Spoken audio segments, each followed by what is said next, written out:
friend visited East Coast Community Healthcare, a staff-owned social enterprise providing community-based NHS and social care in my constituency. At present, they are disadvantaged by having to pay more for insurance and IT than if they had remained in the NHS. I would welcome an assurance from my right honourable friend that the government will work with social enterprises such as ECCH to address such obstacles to their long-term success.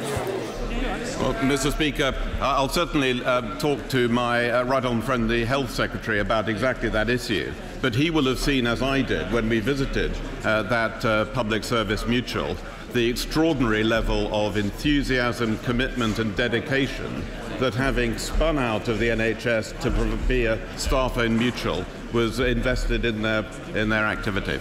Michael Duggar.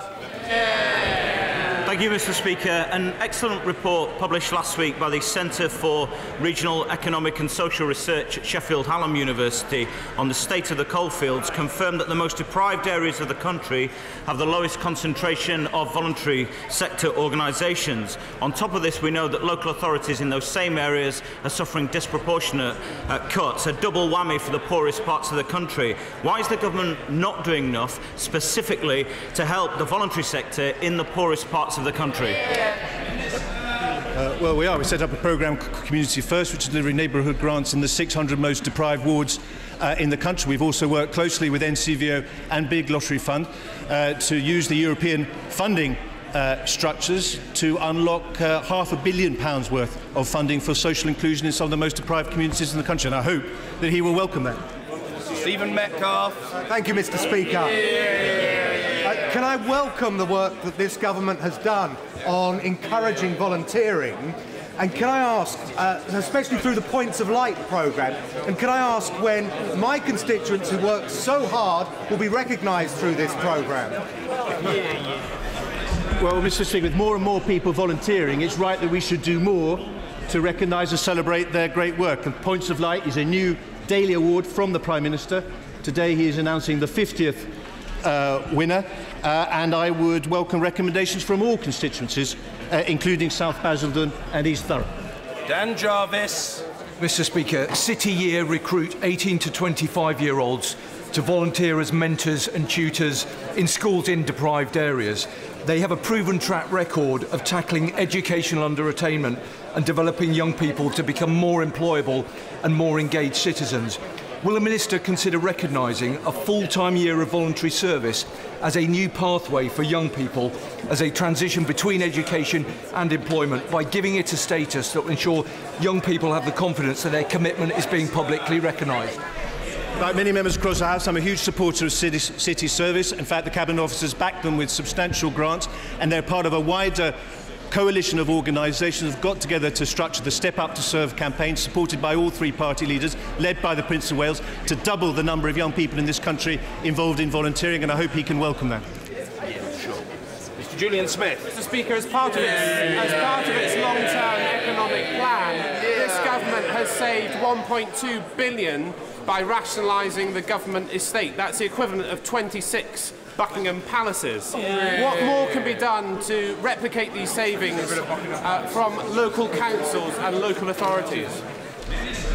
Well, Mr. Speaker, we have already done a great deal on this front, as my honourable friend recognises, but there is much more that can be done to co-locate different public sector agencies, including local government, in the same place. This not only saves a lot of money by sharing the overhead, but it also provides a much more convenient place for the citizen and businesses to interact with the state in its different forms. Mr. Jim Cunningham. The government agreed to refund the big lottery fund with £675 million taken for the Olympics. With the Olympic sales of the Olympic assets, is this still going ahead? How will the lottery be refunded if Olympic assets are leased instead of sold? If the Minister heard that, then I congratulate him on his hearing. The acoustics were not great. Minister, were great. Mr. Speaker, I heard some of it, enough to know that I think the right thing for me to do is to write to him with a detailed answer.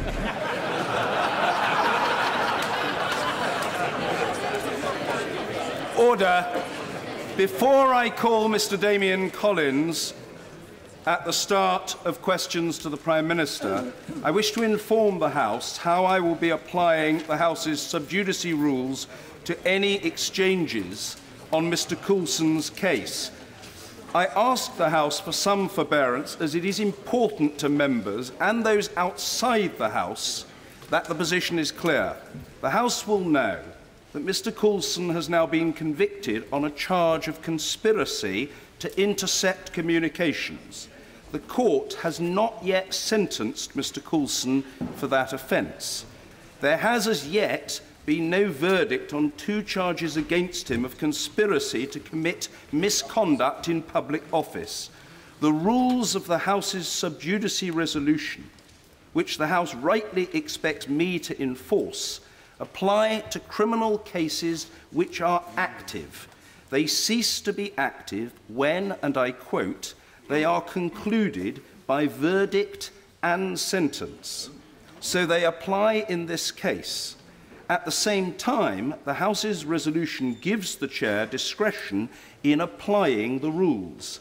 I have taken appropriate advice, as the House would expect, and indeed been in receipt of unsolicited advice, for which I am, of course, grateful.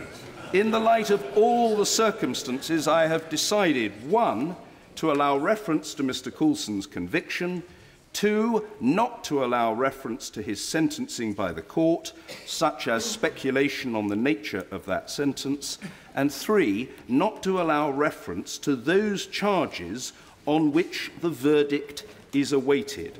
I rely upon honourable members to exercise restraint, but if that proves unavailing, I will, of course, intervene. I hope that that is helpful to the House. Questions to the Prime Minister. Mr Damian Collins.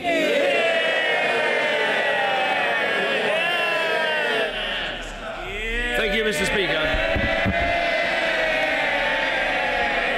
Thank you, Mr Speaker. This morning I had meetings with ministerial colleagues and others, and in addition to my duties in this House, I shall have further such meetings later today. Damian Collins. Mr Speaker, Andy Coulson's conviction shows that the parliamentary inquiry into phone hacking, of which I was a member, was consistently misled by him and others over the extent of and knowledge of phone hacking at News International. But does the Prime Minister agree with me that our first concern should be to see redress for the victims of phone hacking and also to uphold the democratic principle of a free press? I think my honourable friend is absolutely right. The first thing is that we should remember the victims, people who had their privacy wrecked, and we should ensure that that cannot happen again. As we do so, we must, as he says, cherish a free and vibrant press in our country. Now, I said yesterday, and I say again today, I take full responsibility for employing Andy Coulson. I did so on the basis of assurances that I received, but also the Select Committee received. But I always said if those assurances turned out to be wrong, I would apologise fully and frankly to this House of Commons, and I do so again today from this dispatch box. I am sorry, this was the wrong decision. But I think it's right that we've had a public inquiry in this country, and it's right that we have proper investigations. Yesterday, once again, showed that no one is above the law in our country. Ed Miliband.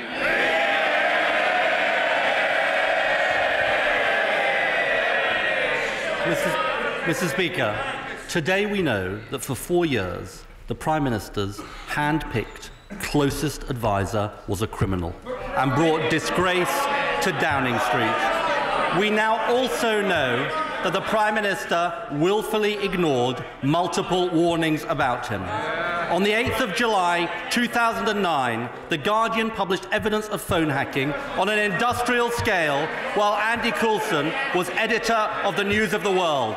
At that time, Andy Coulson was his Director of Communications. What action did he take? Well, as I said a moment ago, the assurances I sought and received were the same assurances received by the Press Complaints Commission, by a Select Committee of this House, and by police investigations. They were also thoroughly gone into by the Leveson inquiry, an inquiry he supported specifically, and he talks about warnings. Specifically on the warning from The Guardian, Leveson had to say this: The editor of The Guardian did not raise the issue with Mr Cameron at meetings, both in the month after the article was published and the following year. And he says this, and honourable members want to hear, there can be no criticism of Mr Cameron for not raising the issue. We had an exhaustive inquiry. I know he didn't like the result of the inquiry, but he should accept it. Mr Speaker, that is a long-winded way of saying that when it came to Andy Coulson, he just didn't want to know the evidence. First warning ignored. Let's move on to May 2010. The Deputy Prime Minister warned him in person about his deep concerns about Andy Coulson. So he was warned by his deputy. What action did he take? Every single one of these issues was dealt with by the Leveson inquiry. Order! Mr Lucas, calm yourself.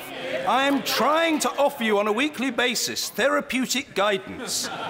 But there's a long way to go. There needs to be calm on both sides of the House. The Prime Minister. Every single one of these issues was dealt with exhaustively by the Leveson inquiry.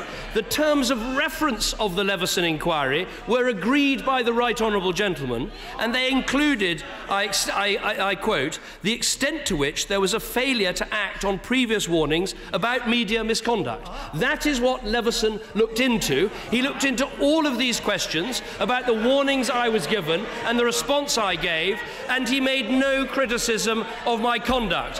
Now, I know that the right honourable gentleman was disappointed by the Leveson inquiry, but he called for it, it took place, and he should heed what it said. No, Mr Speaker. This is about his character, his judgment, and the warnings he ignored, including from the Deputy Prime Minister.